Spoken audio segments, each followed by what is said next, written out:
Hey, good morning, guys. So I was doing a little bit of thinking this weekend, and I've been posting a lot of stuff on YouTube and Facebook about real estate investing, and pretty much everything that I post is very positive. So, I try to be a positive person and focus on the positive, but I was realizing I'm probably giving you a little bit of a misconception as to how things actually go. So I just want to give you a little reality check here. So truth is, we've screwed up lots of stuff. And we also have lots of things that go wrong, and there's always problems on every single house. So I just want to talk about quickly a few things that we've screwed up. So on after repair value, we have failed to account for things on our comps that are adding value to our comps. So that basically, so let's say a house has a nice big deck out front, maybe that's adding some value to it. And if we don't take that into account, we're going to overestimate our after repair on our house. Other things, literally every single house, there's been something on the rehab that has come up that's unexpected. So we had one house where we went to turn the water on and it started bubbling up through the yard. So we had a water main break there. That was a couple $1,000s to get that fixed.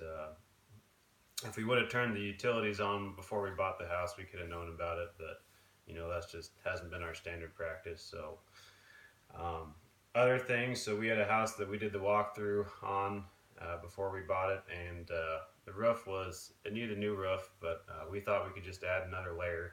So come to find out, when we actually started digging into it, this house had 4 layers on the roof. So we had to do a full tear off before we could put a new one on. That one cost us I think it was about $3,500. So that was a pretty big one. Another time we made a really rookie stupid mistake where, we basically just took the contractor's bid, added a little bit of margin onto it, and passed that off as our price, and completely forgot that his bid did not include the appliances. So, at the end of the project, we had to go buy appliances, and that was something that we stupidly forgot to include there. So, anyway, I just wanted to make sure we're not giving you the impression that we're superhuman. We make all sorts of mistakes. We just try to learn from them.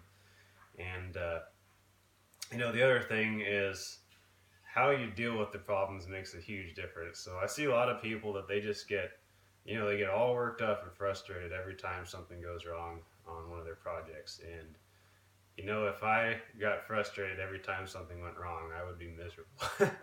So it's really just how you deal with it. I mean, I go into every single house expecting the unexpected. I go in with the expectation that something is going to go wrong. There's something that we're gonna, that we did not account for. And as long as you put margin on your rehab budgets, and you need to make sure you have reserves for when things go wrong, because they will go wrong.